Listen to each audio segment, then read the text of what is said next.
Dry fruit હલવો બનાવવા માટે આપણે આટલી સામગ્રીની જરૂર પડશે, જેમાં ખાંડ, અખરોટ, દૂધ, કાજુ, બદામ અને ઇલાયચી પાવડર.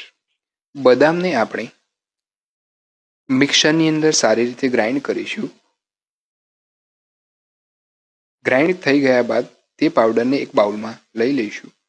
ત્યારબાદ આપણે કાજુને ગ્રાઇન્ડ કરીશું સારી રીતે. કાજુને પણ ગ્રાઇન્ડ કર્યા બાદ એક બાઉલની અંદર લઈ લઈશું.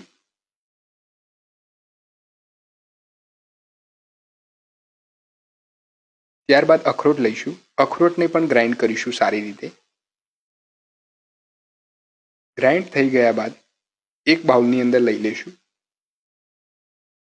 કાજુ, બદામ અને અખરોટને ગ્રાઇન્ડ થઈ ગયા પછી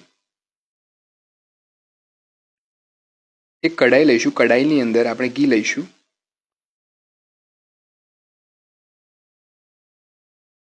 ફ્લેમ આપણે ધીમા તાપે રાખીશું.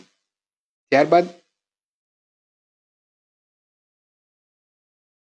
ડ્રાયફ્રૂટને ઘીની અંદર ઉમેરીશું. ડ્રાયફ્રૂટ ઉમેર્યા બાદ સારી રીતે તેને હલાવીશું. જ્યાર સુધી સ્મેલ ના આવે ત્યાર સુધી તેને હલાવીશું. 7 થી 8 મિનિટ થાય છે. ત્યારબાદ આપણે તેમાં દૂધ ઉમેરીશું. પછી સારી રીતે તેને હલાવીશું.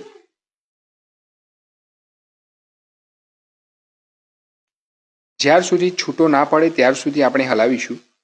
છૂટો પડી જાય ત્યારબાદ આપણે તેમાં જરૂરિયાત મુજબ ખાંડ ઉમેરીશું. ત્યારબાદ ખાંડને પણ સારી રીતે હલાવી લઈશું.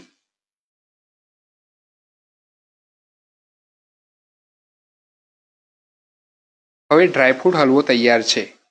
Thank you.